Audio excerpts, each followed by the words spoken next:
Hey everybody, welcome to EduMatch. Thank you so much for tuning in. So right now we have a really special episode featuring a really special guest. So I got to give it up for Mike Drezek. Thank you so much, Mike, for joining us. Thanks so much, Sarah. Yeah, this is great. I've followed EduMatch for a while. I follow on Twitter and definitely has helped me professionally. So it's kind of neat to come full circle and actually be hanging out live here for a few. Oh, definitely. Yeah. And I'm super excited to have you on because I mean, you just do so much amazing work and it's just really a pleasure to chat with you. So I'm going to tell everybody a little bit about you. So Mike is the technology integrator slash teacher leader for the Lakeshore Central School District. He earned a BA in mathematics with second education certification from SUNY Geneseo. How do you pronounce it? Yeah, Geneseo. Yeah, it's a state public school here in New York. Gotcha. Geneseo. Cool, cool. And an MSED in educational technology from SUNY Buffalo State. He spent 10 years as a math teacher, and the majority of those as a team leader at Lakeshore Middle School. And it's his 14th year at Lakeshore and his 4th as a district technology integrator. So we're going to get into some of Mike's passions in a second, but just a couple of them just to kick it off. He's passionate about providing quality learning opportunities for educators and students. And he's also driven to help teachers step out of their comfort zones in the classroom and supporting them along the way. So, oh man, this is just amazing because I see that you're also like really down with the global collaboration, which is what we're all about here at EduMatch. Yeah. So it's so cool to have you on. Yeah, thanks. Yeah, and I saw you got your PhD there out of the way. Congrats on that. And I believe I was watching a Periscope, and at some point I saw class of '99. Was at the high school class of '99. So that's me too. So yes, I got something in the house at 5. Yeah, absolutely. Oh man, so that was a good year. And we even have a Prince song for us. That's right. Yeah. Absolutely. All right. Well, this is awesome. So super excited to chat with you. So could you tell us like who or what inspired you to go into education? Yeah, I mean, I always I love school. I love going to school. It was never one of those things where I had to like fight my parents to get out of going to school. I will say that it didn't come easy to me. You know, I was never at like the top of the class or anything like that. I definitely had to work for it. And my mom was a vision teacher, so she traveled around helping students with vision needs. And my grandmother was a special education teacher. My grandfather was a business administrator and a superintendent at one point. So it was kind of always in the family, and it was always a priority, at the education. And I actually didn't have intentions to go into teaching. It was pretty interesting. I remember taking a picture. I was in math class. It was my senior year of high school in 1999. And I took a picture of the clock on my little Polaroid Kodak Fun Saver. And right when the clock struck 1:45, whatever time it was, boom, I was like, all right, woo, my last math class ever. And I was going to go. My father has a small business. He makes eyeglasses here. And that's what I was going to go for. I worked at his lab. I made eyeglasses. I loved it. I was kind of having fun. I get to college. I'm a biology major, and I start taking, it was like the labs and the sciences, and I wasn't feeling it. I don't know. It was so much reading and all that lab. Something wasn't right. And I needed the math requirements in that degree. So I'm like, you know what? This isn't for me. Switch to computer science. I'm like, I love computers. I love technology. I'm going to be a computer programmer. Still taking the math classes. And my math professors were like the best professors I had of all of the subjects. So I just got drawn into math. And at some point, I got thinking, like, what am I going to do with math degree? What do I want to do with math? And I was just pulled into the teaching. And I was fortunate. I was playing college hockey at the time at Geneseo. And I was fortunate I kind of went there for hockey, but knew it was just a really good school. I'm fortunate that they had a really good teaching and education school. And once I started taking some classes there, it just was like the perfect match. And I fell in love. So it kind of like, it really happened in college. I didn't know that I would want to be a teacher. I thought there's no way. And it just, stars aligned, and I ended up teaching math at middle school. Love middle school. It's another world, but I love it. And here I am, I guess, 14 years later. So I think it was, the family push and just like my passion to really serve others. I know at the high school I went to in Buffalo, we were big on service and serving others. So I knew, and my father runs his own business, and I know running a small business is you work for yourself and you're driven to earn as much as you can. And in teaching, I don't know, something about just helping other people that I just love. Helping the students, helping the kids. Every year is different.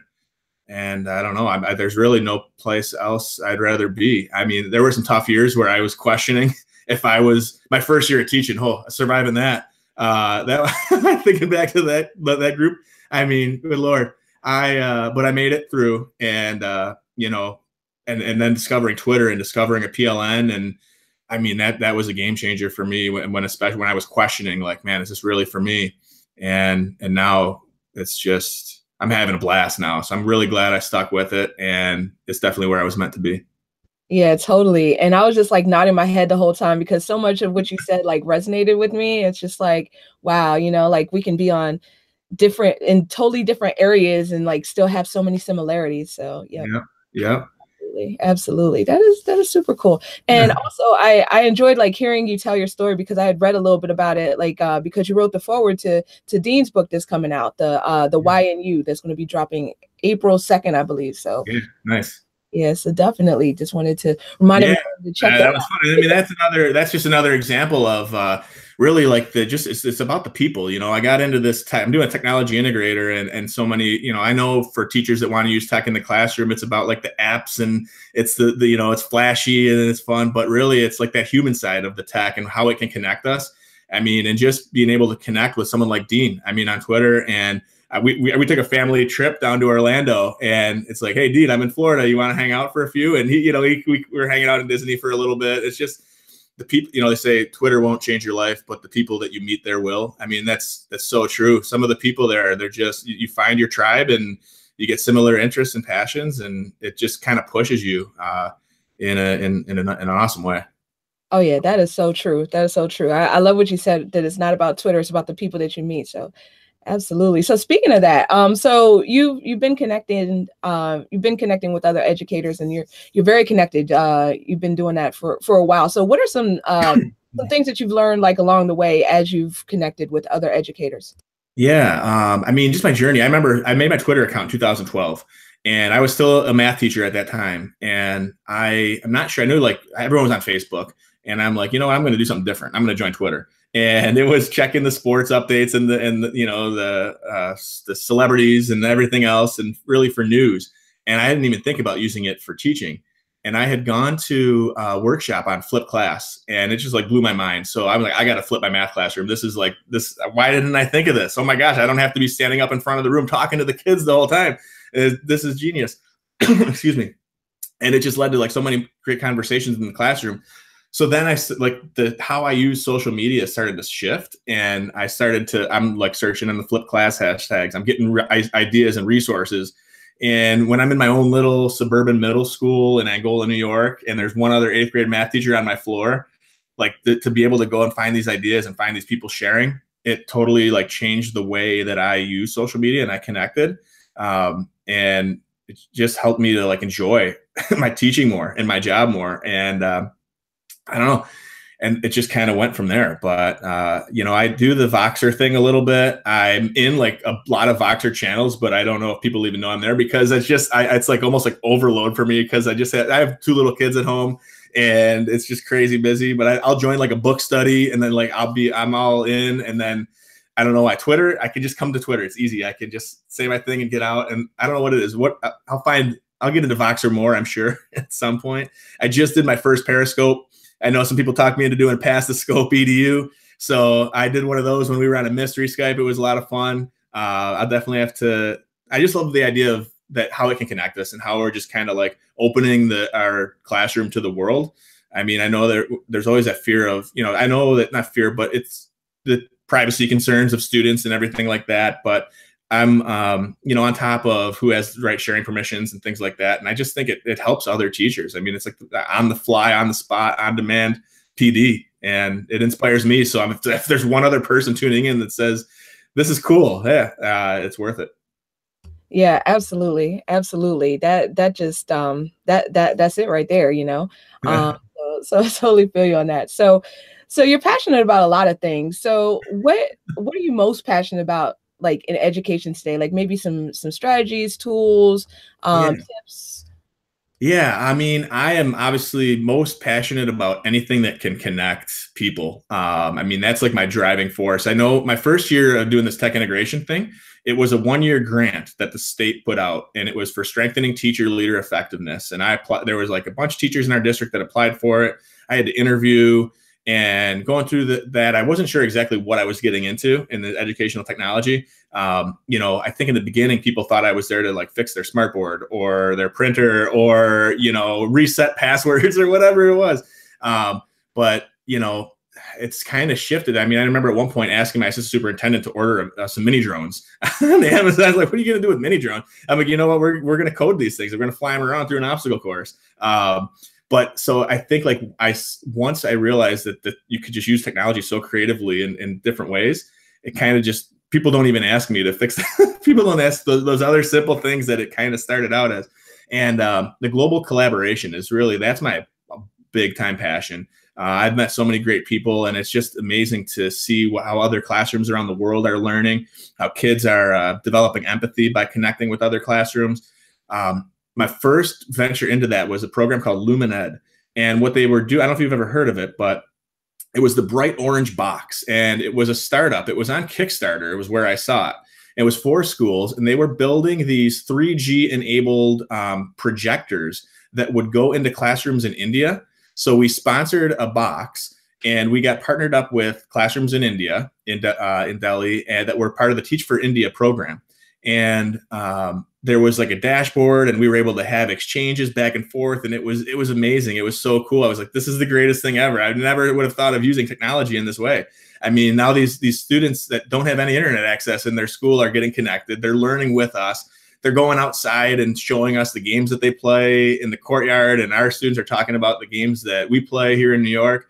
And it just kind of took off from there. From there on Twitter, that's like I got into like the global ed hashtag, and I'm just like scouring that, like what kind of projects and activities are out there, because I not once have I gone into a classroom with one of these opportunities and have had a teacher complain.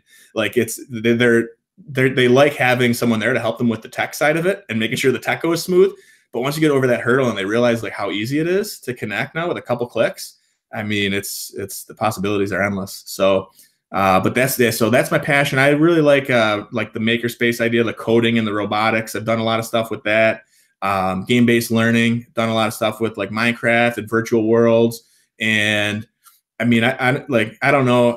Sometimes I feel like I'm a squirrel. Like, oh yeah, that looks cool. I'm going to go do that. I'm just trying to dabble in everything. But I feel like I have to be ready to, if someone asks me something in a school district that's K-12, I'd like to have an answer, or to be able to go out to my tribe and ask, like, hey, what's out there? And so that's why I kind of just try to stay on top of it all. But it can get overwhelming. When someone said, like, being on Twitter is like drinking from a fire hydrant. So at some point, you know, I just like to try to focus on a few things instead of trying to do everything. But right, I feel you. And I was like nodding my head emphatically when you were talking about like how when you first got in there, people were asking you to like fix their printer, connect their, you know, whatever. So I guess like inquiring minds, me, want to know how did that shift happen? Like what were like some things that got people to start seeing you in a different light?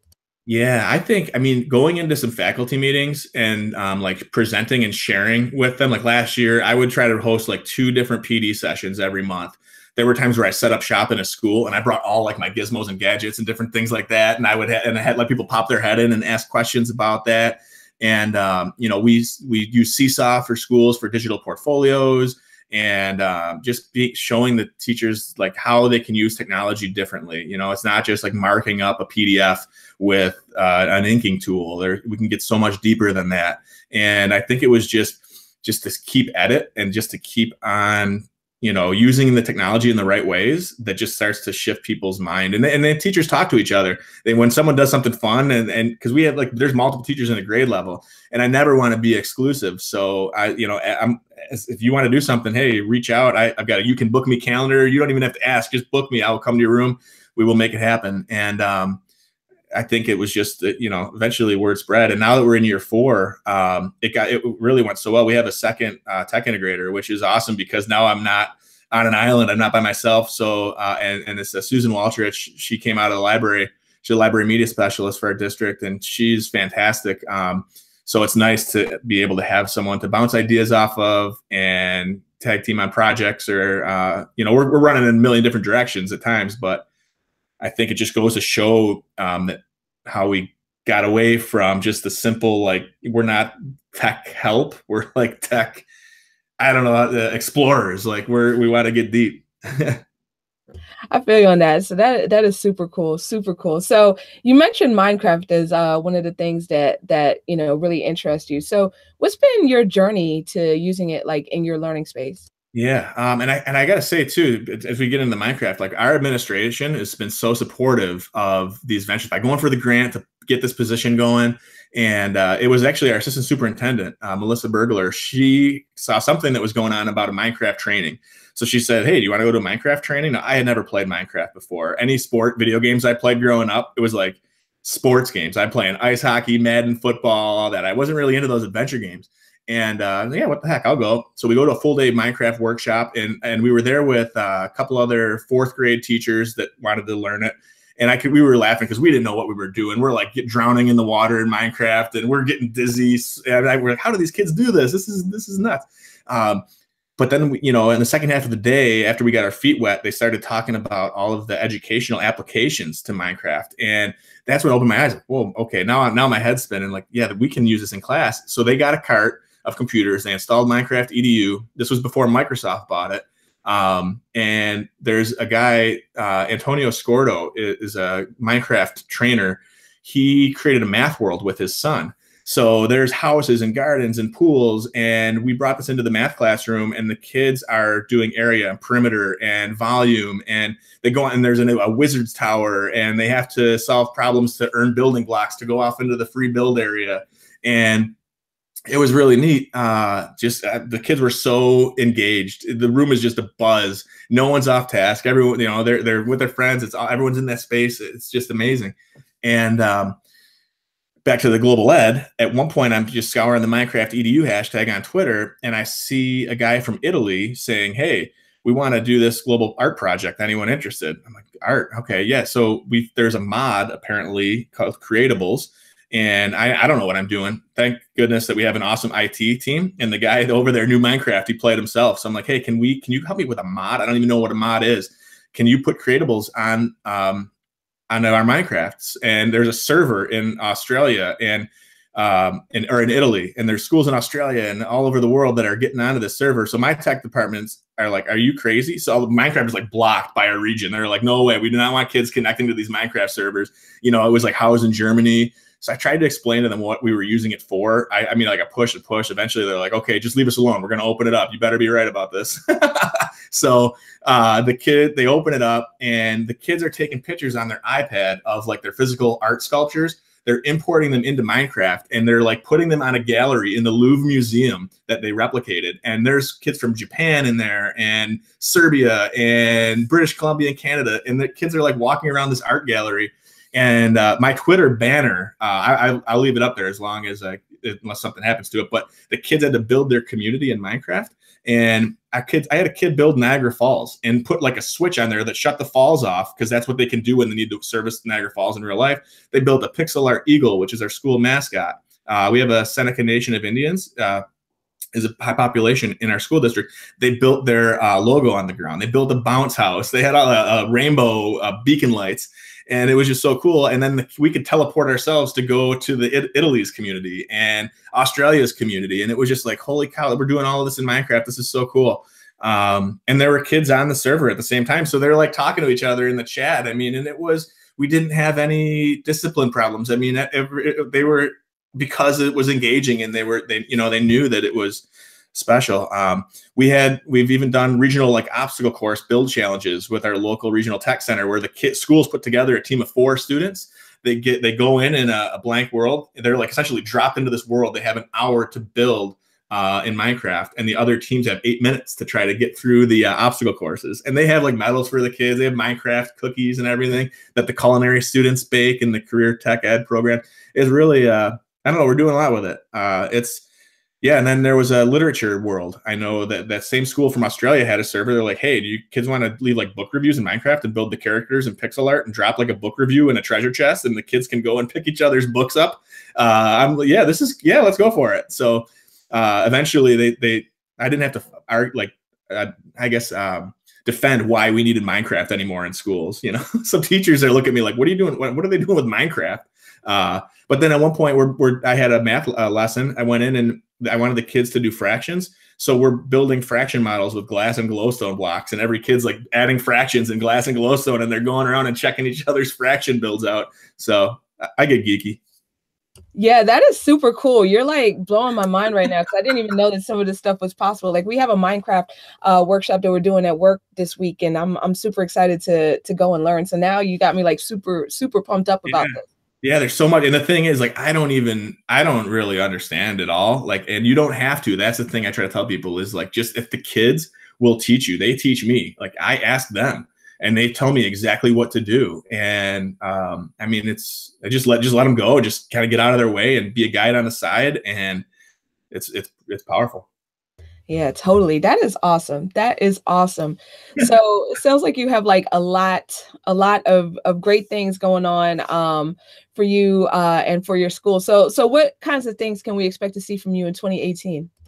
Oh yeah, 2018. So I've never been to ISTE, and I'm probably not going to get there again this year. It's just tough. My wife's a teacher as well, and she's still in school at that time. But I'm going to get to the Canada Connect conference. It's like Canada's ISTE.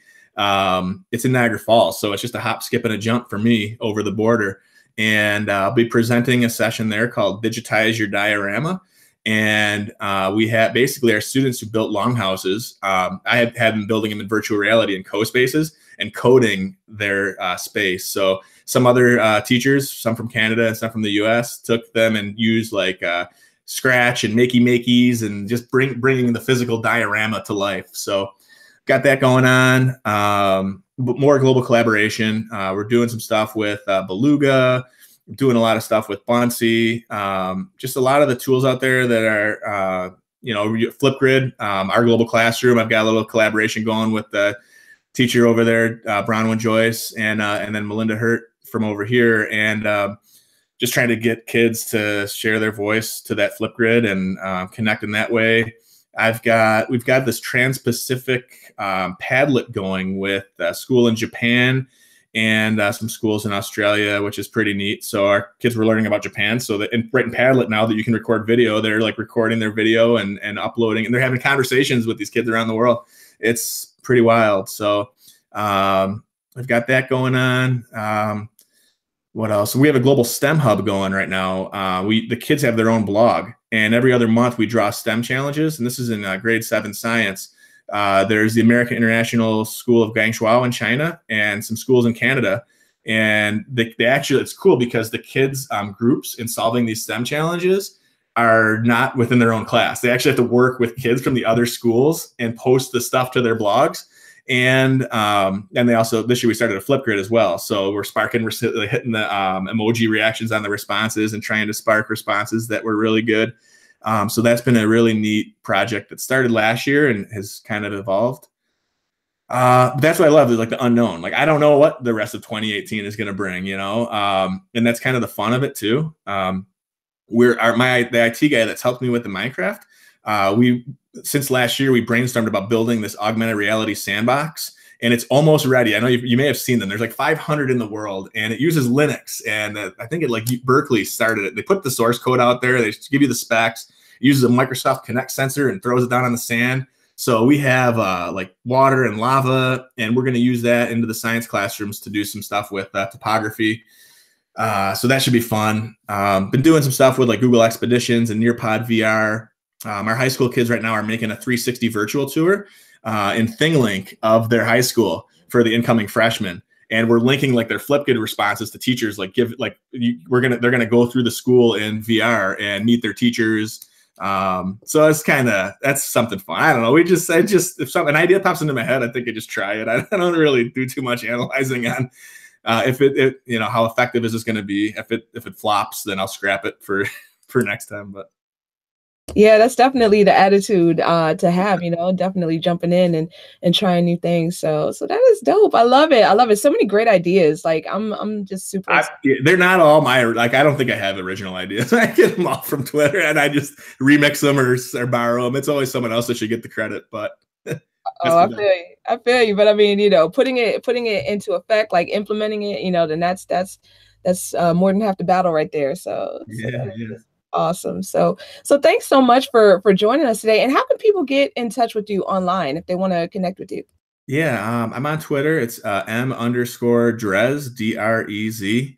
And I guess I started that name I made that when I started my Twitter account 2012 and I just left it. So I probably should have rethought that. But oh well, it's when there was only 140 characters, I guess it only was 5 characters long. So or 6, it helped.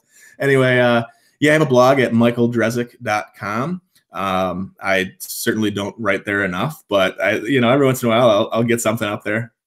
So that's really it. I got my blog and my Twitter handle is really the best way to go. So That is awesome. But thank you so much for taking the time out to chat with us today. It's truly a pleasure to connect with you on here.